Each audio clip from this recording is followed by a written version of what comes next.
मी सध्या लातूर येथील कृषी विज्ञान केंद्रावर आहे. हे जे कृषी विज्ञान केंद्र आहे ते स्वर्गीय विलासरावजी देशमुख, महाराष्ट्र राज्याचे माजी मुख्यमंत्री आणि दिलीपराव देशमुख म्हणजे त्यांचे बंधू या दोघांनी ते सुरू केलेलं आहे. आणि या कृषी विज्ञान केंद्रावर शेतकऱ्यासाठी फार उपयोगी असं तंत्रज्ञान दिलं जातं, तंत्रज्ञानाचा प्रसार केला जातो आणि या केविकेमुळं अनेक शेतकऱ्याच्या जीवनामध्ये समृद्धी आलेली आहे. माझ्या बाजूला या कृषी विज्ञान केंद्राचे प्रमुख संदीप देशमुख आहेत आणि त्यांच्या मार्गदर्शनाखाली इथं काही प्रयोग पण केले जातात नवीन. त्यापैकीच एक प्रयोग असा आहे की दंश न करणाऱ्या ज्या मधमाशा आहेत त्याचं उत्पादन, त्याच्या पेट्या तयार करण्याचं काम या ठिकाणी होतं. आणि ह्या दंश न करणाऱ्या ज्या मधमाशा आहेत त्या कशा असतात आणि त्याच्या पेट्या करणं का गरजेचं आहे याची आपण सविस्तर माहिती आजच्या व्हिडिओमध्ये घेणार आहोत. नमस्कार, मी डॉक्टर तुकाराम मोटे, सेवानिवृत्त कृषी सहसंचालक डॉक्टर तुकाराम मोटे या यूट्यूब चॅनलवर मी आपल्या सर्वांचं स्वागत करत आहे. तर संदीप, आता आपल्या बाजूला त्या दंश न करणाऱ्या म्हणजे स्टिंगलेस हनीबीज मधमाशा त्या पेट्या आहेत. बाकीच्या जर तुम्ही पेट्या पाहिल्या तर त्याचा आकार फार मोठा आहे आणि फारच छोटा आहे. तरी छोट्या पेट्या करण्यामागचा उद्देश काय आहे आणि तुम्ही या स्टिंगलेस हनीबीजचं प्रोडक्शन कशासाठी करता त्याची माहिती नाही. मधमाशी म्हणल्यानंतर फक्त आपल्याला डंक करणारी मधमाशीच आपल्याला माहिती आहे, परंतु निसर्गामध्ये फार मोठ्या प्रमाणात डंकविरहित मधमाशा सुद्धा आपल्याकडं नॅचरली मोठ्या प्रमाणात असतात, परंतु ते आपण त्या डोळ्यांनी बघत नाही. पराग सिंचनामध्ये जसं ॲपिस मेलिफेरा असेल किंवा ॲपिस इंडिका असेल किंवा बाकीच्या आपल्या इंडिजिनस मधमाशा काम करतात, पण त्याच्यापेक्षा सुद्धा जास्त काम ह्या डंकविरहित मधमाशांचं आपल्या डोळ्याआडण होतं. जसं छोटे फुलं आहेत, जसं आपण त्या ठिकाणी आंबा बघतो, आंब्यामध्ये फुलांची साईज फार छोटी असते, तर त्या ठिकाणी ज्या मोठ्या ॲपिस आणि कांदा पण ना, कांदा पण एवढे काही छोटे फुलं आहेत, कुरबिटीमध्ये असतील, सोल्यानिशीमध्ये असतील, म्हणजे Even- वेलवर्गीय जे काही वेलवर्गीय पीक आहेत किंवा मग आता काही पॉलीहाऊसमध्ये शेडनेटमध्ये सर्वात मोठा प्रश्न आहे की परागसिंचनाचा. आपण जर क्रॉस पॉलिनेटेड जर पिकं पॉलीहाऊसमध्ये किंवा शेडनेटमध्ये घेतले तर सगळ्यात मोठी अडचण येते तिथं परागसिंचनाची. तर आपली जे काही ॲपिस मेलिफेरा असेल किंवा डंक देणारी माशी आहे ते तिथं काम करत नाही, कारण तिचं जे काही मॉनिटरिंग असतं ते अल्ट्राव्हायोलेट रेनं होत असतं आणि UV रे प्रोटेक्टेड पॉलीहाऊस आणि शेडनेट असल्यामुळे ते रेज खाली येत नाहीत आणि त्याची जी काही फ्लॉवर आयडेंटिफिकेशनची सिस्टीम आहे ती कुठेतरी कन्फ्यूज होते. परंतु त्या व्यतिरिक्त आपल्याकडे ही जी काही डंक विरहित मधमाशी आहे जिथं फुलं सुद्धा छोटे असतात आणि ते तिथं पोहोचू शकतात.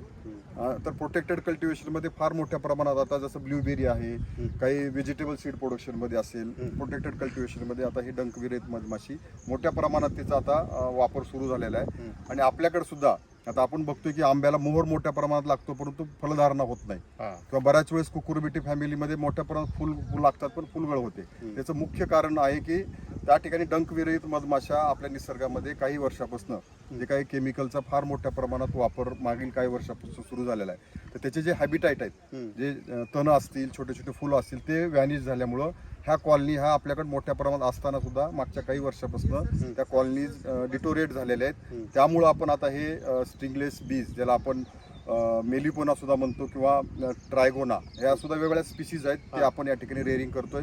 विशेषतः आपण लातूरमधले काही आपल्या कृषी विभागातले काही सहकारी आहेत, त्यांनी काही स्पीसीज आयसोलेट केलेले आहेत. जे आता हे निसर्गात याचं जे हॅबिटॅट असतं ह्या स्टिंगलेस बीचं, जे क्रेवॅसेस असतात किंवा जसं आपण खिळगे असतील, फटा असतील, ह्याच्यामध्ये ते जगत असतात. आणि काही खोडाच्या मधल्या बाजू असतात, ही पडलेली असते त्याला मध्ये कपार पडले असते, कपारीमधून जगण्याचं ह्याचं अंधारामध्ये जगण्याचे ह्याचे हॅबिटेट असते. परंतु आपण त्याच्या जगण्याच्या सगळ्या साईट्स आपण डिस्ट्रॉय केल्या आहेत मागील काही वर्षापासून, आणि याला वर्षभर लागणारा पोलन नेक्टर सुद्धा आपल्याला मिळत नसल्यामुळं त्याची संख्या प्रचंड प्रमाणात कमी झालेली आहे. आता सद्यस्थितीमध्ये भारतामध्ये जे काही साऊथ इंडियाचा केरळ असेल, कर्नाटक असेल, ह्या ठिकाणी मोठ्या प्रमाणात ह्याची रेअरिंग केली जाते. आणि विशेषतः याचं पॉलिनेशन बरोबर ह्याचा जो मध आहे, हा मध फार मोठ्या प्रमाणात मेडिसिनल यूज म्हणून वेगवेगळ्या फार्मास्युटिकलमध्ये त्या ठिकाणी होतो. आणि कमी असेल ना, ह्याचा मध फार कमी निघतो, कारण हे स्टिंगलेस बीची एकदम छोटी साईज असते त्याच्यामुळे याचं कलेक्शन सुद्धा थोडं आहे. आपण आकार सगळ्यात लहान असतं ना ह्याचा? सगळ्यात छोटा असतो, स्टेनलेस. छोटा असतो. बरं बरं. तर आपण या ठिकाणी बघूया की ही मधमाशी नेमकी कशी असते. जसं आपण बघतोय की ॲपिस मेलिफेराच्या आता जर आपण कॉलनी जर बघितली, हा. तिथं सुद्धा 3 माशामध्ये डिव्हिजन झालेलं असतं. ऑफिस मेलिफेराला युरोपियन पण म्हणतात. हा युरोपियन, हे आपण इटालियन गव्हर्नमेंट ऑफ इंडियानी 80च्या दशकामध्ये हे इंट्रोड्यूस केलेली आहे. European honeybee. European honeybee. तशी ही जी आहे ती इंडिजिनस आहे, Indigenous. ही भारतातलीच आहे. हा. हे आपल्याकडे सुद्धा आपण तुम्ही जर बघितलं हा. तर आपल्याकडं गावागावाने खेडग्यामध्ये जुन्या पडीक जे वाड्यामध्ये सुद्धा ह्या कॉलनीज आढळतात. हा. पण पूर्वी खूप आढळायचं ते. हा, ते खूप आढळायचे, परंतु सध्या आपण हा. याचं आता महत्व वाढल्यामुळे आपलं लक्ष त्याच्याकडे गेलेलं आहे. आणि ही मध त्याचाच आहे का हा? हा जवळपास एका कॉलनीजमध्ये, हे अशा एका कॉलनीमध्ये सर्वसाधारण त्याच्या आकाराच्या वयाच्या नुसार 100 ते 250 ml फक्त मध निघतो. हा त्याचाच हा आहे. त्याचाच मध निघलेला आहे. 4-5 कॉलनीमधनं हा आपण एक मध त्या ठिकाणी एक्स्ट्रॅक्ट केलेला आहे. बरं बरं. मध आपल्या युरोपियन जी हनीबी आहेत त्यासारखा असतो का थोडा वेगळा नाही नाही, ह्याचा थोडा डार्क मध असतो. डार्क आहे. टेस्ट सुद्धा स्टिंग थोडी आपल्याला झणझण करणारी आणि कॉन्सन्ट्रेटेड असते ती थोडी. बरं बरं. आयुर्वेदिक. आयुर्वेदिक त्याच्यामध्ये आयुर्वेदिक वापर जास्त आहे. त्याच्यात मोठा आयुर्वेदिक प्रॉपर्टीज त्याच्यामध्ये आहेत. जास्त तर याच्यासाठी आपल्याला जे आयुर्वेदिकामध्ये काही रेसिपीज आहेत हा. त्याच्यामध्ये हा मध त्या ठिकाणी वापरला जातो. की रेग्युलर मधमाशामध्ये 3 माशामध्ये डिव्हिजन असतं. हम्म. राणी माशी, त्याच्यानंतर कामकरी माशी आणि त्याच्यानंतर नर, ज्याला आपण ड्रोन म्हणतो. तर तसंच डिव्हिजन ह्या माशीमध्ये सुद्धा त्या ठिकाणी असतं. तर आपण या ठिकाणी एक कॉलनीज काढून बघूया ज्याच्यामध्ये आपल्याला ह्या मधमाशीची काय रचना आहे. आपला रेग्युलर मधपोळ्यापेक्षा वेगळी रचना ह्या माशीमध्ये त्या ठिकाणी आढळते. आणि ह्याच्यामध्ये जो काय प्रोपोलिस आहे, हा जो सिलिंगसाठी प्रोपोलिस जो वापरला जातो एकदम हायली स्टिकी असतो. आणि हे कोणता आहे? हा जो आहे तो प्रोपोलिस आहे, जो आपल्या जे काही खोडावरचं जे काही निघालेला डिंक असतो त्या डिंक हे कलेक्ट करतात. हा. आणि हे पूर्ण कॉलनीला सील करतात. सील करतात. कशामुळं तर बाहेरची कुठली एनिमीज त्याच्यावरून अटॅक करू नये किंवा पावसाळ्यामध्ये बाहेरचं पाणीमध्ये जाऊ नये म्हणून हे कॉलनीमध्ये हे प्रोटेक्शन करून केलेलं असतं. हे पोळं वेगळंच असतं हे. तर ह्याच्यामध्ये जर आपण बघितलं, आपल्यासारखं ह्यात प्लेट ठेवायची गरज नाही ना ह्यामध्ये. नाही, ह्याच्यामध्ये प्लेट ठेवायची गरज नाही. आता आपण जर बघितलं तर इथं 3 ह्याच्यामध्ये डिव्हिजन झालेलं आहे. आता हे जे बघतो आपण तर याच्यात 3 प्रकारचे पॉट्स असतात. जसं आपण पोळं असतं त्या पोळामध्ये पेक्षा ही वेगळी रचना याच्यामध्ये असते. आता इथं जर बघितलं आपण तर हे पोलनचे पॉट्स आहेत. त्याच्यामध्ये जी काही वर्कर बीज आहे ते जाऊन फुलावर, छोट्या फुलावरचं जाऊन पोलन आणून कलेक्ट करते. त्यांच्या मुलांसाठी अन्न, वर्षभर अन्न स्टोअर करण्याचं काम हे पोलन म्हणजे जाण नाही. हे पोलन म्हणजे परागकण जे आहे ते परागकण गोळा करून इथे त्या ठिकाणी त्या वर्कर स्टिंगलेस बीन आणून ठेवलेले आहेत. हे 3 डिव्हिजनमध्ये हे असे पॉट्स असतात. तर हे पॉट्स आहेत ते पोलन पॉट्स आहेत. त्याच्यामध्ये सर्व पोलन्स त्या ठिकाणी गोळा केलेले आहेत.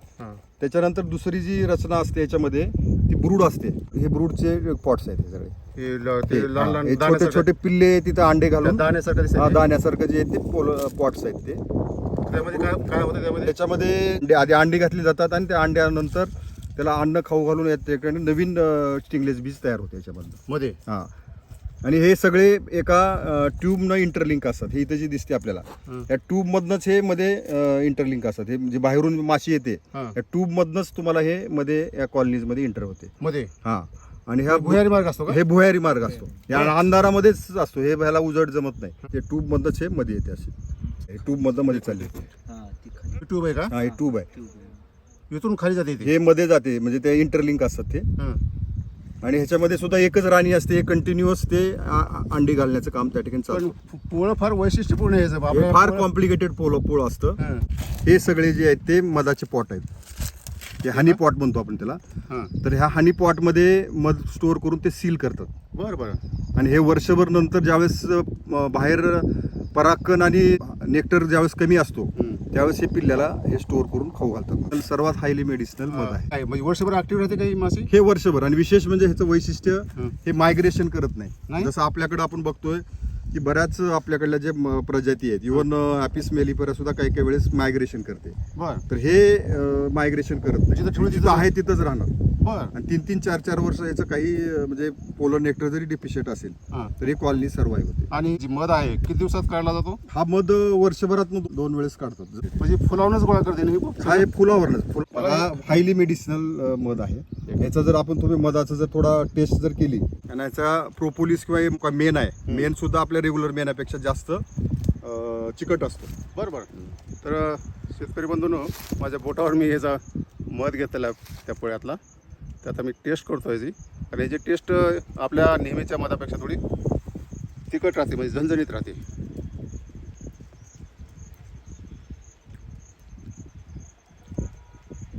वा, माती मेन पण फार चिकट आहे. आणि हे पोलन आहेत बघा, पराकण आहेत हे.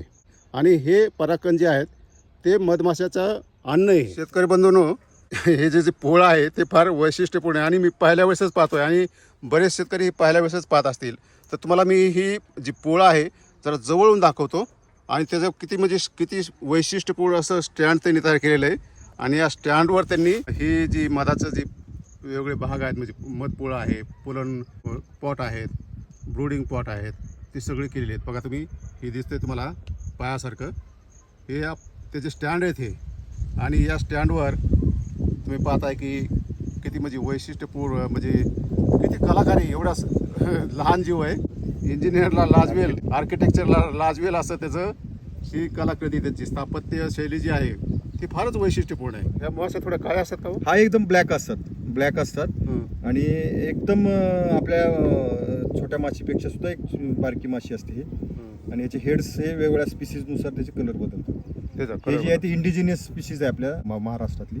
अशा जवळपास मोठ्या प्रमाणात स्पीसीज आपल्या वातावरणामध्ये आणखी आहेत, त्याच्यामध्ये भरपूर स्पीसीज आहे. आणि विशेषतः भारतामध्ये ह्याच्यावर फार कमी काम आहे. हां, ह्याच्यामध्ये आता आपण बघतोय की साऊथ इंडियामध्ये ह्याचं काम बऱ्यापैकी आहे. बरं. परंतु महाराष्ट्रामध्ये जे काही इंडिजिनस स्पीसीज आहेत, हां. म्हणजे आता लातूर लोकेशनला जे काही असणारं टेम्परेचर आहे, क्लायमेट आहे, त्याला सुटेबल असणाऱ्या जाती फार मोठ्या प्रमाणात आहेत. बरं. त्याचं आणखी आयडेंटिफिकेशन आपलं व्हायचंय, कारण आपण साऊथ इंडियाच्या स्पीसीज इथं आणून रेअर करू शकत नाही. बरं. कारण त्याचं इथल्या वातावरणाला अडॉप्शन कमी आहे. हां, तर ह्या इथल्या वातावरणामध्ये अडॉप्शन असणाऱ्या स्पीसीज आपण लातूर जिल्ह्यामध्ये सध्या काम सुरू करतोय. आता आपल्याकडे जे काही जुन्या खेळग्यामध्ये किंवा ह्याच्यामध्ये असणाऱ्या आहेत त्या हार्वेस्ट कशा करायच्या, त्याच्यावर सध्या काम सुरू आहे.